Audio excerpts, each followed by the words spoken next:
É o capítulo 13 do livro de Ezequiel. E vamos discorrer alguma coisa desse tema. Eu não vou pedir para vocês lerem, vocês só acompanhem, aqueles que puderem. E veio a mim a palavra do Senhor dizendo: Filho do homem. Essa expressão filho do homem é para colocar ele: tu é um homem, eu sou um ser espiritual, tu é um homem, tu é feito de homem e de mulher, tu é um filho de homem. Essa expressão é usada até para Jesus, e essa expressão é usada até para Daniel, filho do homem. Profetiza contra os profetas de Israel, que são profetizadores, e dize aos que só profetizam o que vê o seu coração: ouve a palavra do Senhor.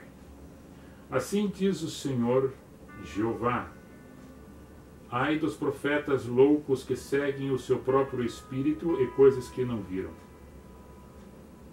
Os teus profetas, ó Israel, são como raposas nos desertos. Não subsistes as brechas, nem reparastes as fendas da casa de Israel para estares na peleja no dia do Senhor.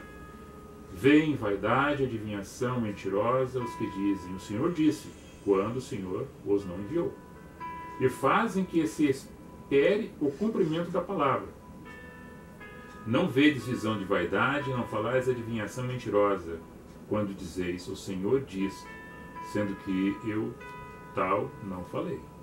Portanto, assim diz o Senhor Jeová: como falais vaidade e vedes a mentira, portanto eis que eu sou contra vós, diz o Senhor. E a minha mão será contra os profetas que veem vaidade e que adivinham mentira na congregação do meu povo. Não estarão nem nos registros da casa de Israel, se escreverão, nem entrarão na terra de Israel, e sabereis que eu sou o Senhor Jeová. Visto que ando enganando o meu povo, dizendo paz, não havendo paz. E um edifica a parede de lodo, e outro a reboca de cal não adubada. Dize aos que rebocam de cal não adubada que ela cairá. Haverá uma grande pancada de chuva, e vós, ó pedras grandes de Saraiva, caireis, e um vento tempestuoso a fenderá. Ora, eis que caindo a parede não vos dirão: onde está o reboco de que se rebocaste?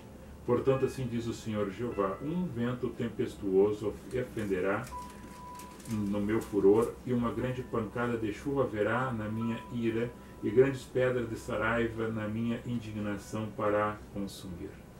E derribarei a parede que rebocaste de cal não adubada, e darei com ela por terra, e o seu fundamento se descobrirá.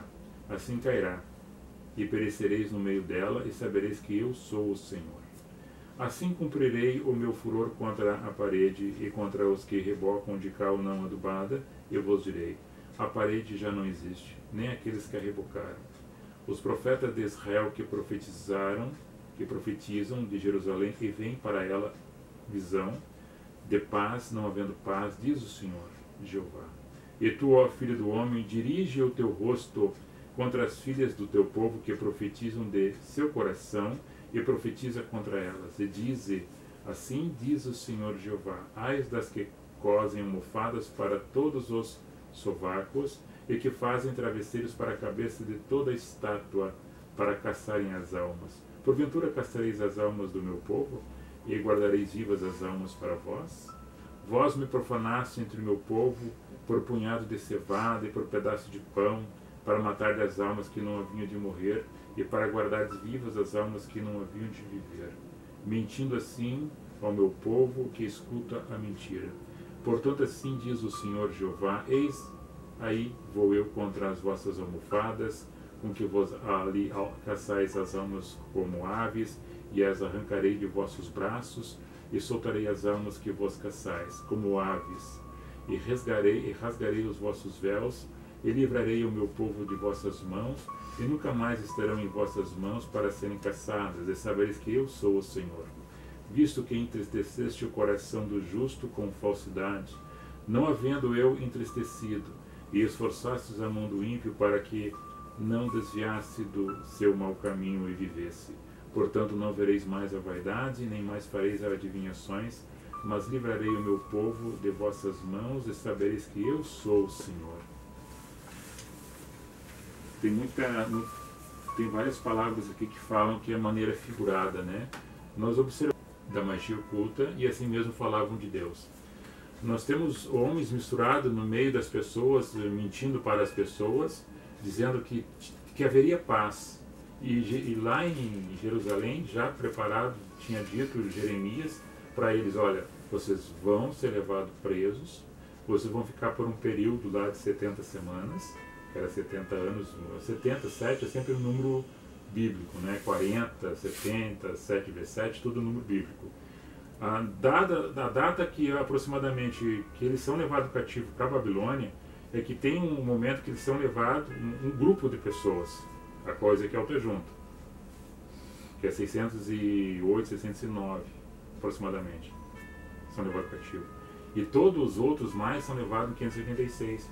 Aí, somando esse período de 609 até quando eles são liberados por decreto de Ciro, em 538, entre 538 e 539 a.C., que é decrescente, né, que não vai aproximando, vai diminuindo, o período chegando até a Cristo, o marco da história da humanidade, o antes e o depois de Cristo. Vai marcando esses períodos, dá mais ou menos os 70 anos, dá quase o próximo de 70 anos que eles ficaram cativos. E aí Jeremias diz: olha, vocês vão ficar lá, edifiquem casas, arrumem as terras, façam plantações, constituem famílias, porque vocês vão ficar bastante tempo. Então fiquem preparados para isso. E alguns do meio estavam assim, estavam nem aí com aquilo que era dito. Aquele que tinha ordenança, que estava na presença de Deus, que ouvia e preparava-se para receber algo da parte de Deus, passava para as pessoas informações. E era uma liderança, era uma pessoa que era separada da parte do olhar de Deus, pela singularidade dela para com Deus, no seu entendimento de ouvir uma palavra e passar para as pessoas informações. Olha, nós devemos fazer isso. Nós devemos andar dessa maneira. Nós devemos fazer nossas correções. E aí eles não fariam isso e os outros profetizando ao contrário. Não, está tudo tranquilo, está tudo em paz, não vai acontecer nada. Estava morrendo gente. As filhas estavam sendo roubadas, os melhores soldados estavam sendo colocados escravos e os sábios estavam trabalhando para eles. Então, você, observando a história que narra dentro do livro sagrado e vai para os livros de história de Israel, que não são livros separados, que na história contemporânea ela traz para nós isso, tu vai fazer um estudo, tu vai achar isso. O povo egípcio, o povo assírio, o povo medo-persa, o povo babilônio e depois o Império Romano. São impérios, e o Império Grego, são impérios que sempre arrodearam o povo judeu. Sempre escravizando, sempre guerreando, sempre tirando. E sempre tinha alguém no meio contrário. Alguém escutava e chorava, e falava. Outros não escutando, debochavam e falavam tudo ao contrário. Aí havia divisão. E nessas escolhas que eles faziam de forma errada, havia sempre a consequência. Quando o profeta está falando coisas que estão acontecendo no momento e coisas que vai acontecer depois, Deus está interpretando, dizendo para ele: tem pessoas que estão falando coisas para o meu povo que eu não mandei dizer. Vai haver guerra. E vocês estão falando que vai haver paz. Eu não disse para eles falarem isso, eles estão mentindo para o meu povo. Vocês têm que falar contra estes que estão falando contra o meu povo mentiras. Então ele colocou no Ezequiel essa determinação para ele fazer isso. Chega na cara deles e fala para eles: tu está mentindo para o meu povo. Tudo que tu está falando é mentira.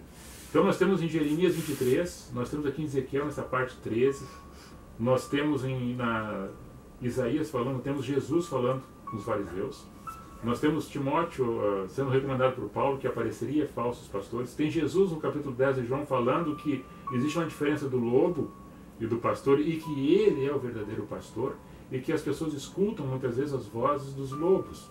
Aqui ele fala raposa. São pessoas que estão misturadas no meio do povo. Então ele está advertindo. Então sempre aconteceu isso, desde a antiguidade, acontece hoje e vai acontecer até a consumação dos fatos, a vinda de Cristo, o arrebatamento do povo,